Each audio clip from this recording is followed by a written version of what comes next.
大家好，呢部就係星火智能改卷神器，佢亦具備掃描同埋打印嘅功能。接落嚟，等我示範一下整個自動改功課或者改卷嘅操作。呢啲都係老師未改嘅功課。開始掃描，1分鐘可以掃描幾十份功課。掃描之後就可以開始自動改卷啦。大家可以睇到呢度已經有一啲改好嘅功課，就算有塗改過嘅地方，都唔會影響批改結果嘅噃。包括我哋可以睇到最後一條嘅地方係需要一啲步驟嘅，我哋都可以根據啲步驟去做批改㗎。我哋集成多年批改高考嘅經驗，可以實現作文精確嘅批改。跟住我哋嚟試下將批改嘅結果印喺功課上邊。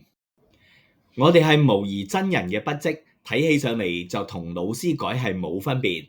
跟住我哋為呢份作業或者考試進行分析。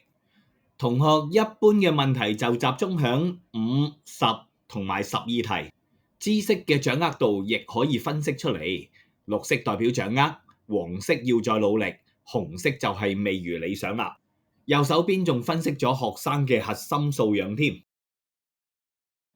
我哋嘅星火大模型更為老師準備錯因分析，慳返老師花響呢一方面嘅時間。老師只需要根據我哋嘅系統分析，為學生對症下藥，幫助佢哋掌握技巧，拔尖補底，更加有效率咁進行個性化教學。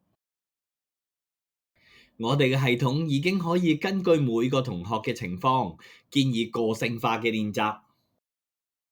呢個功能精準幫助同學掌握較弱嘅項目，同時唔需要加重老師嘅負擔。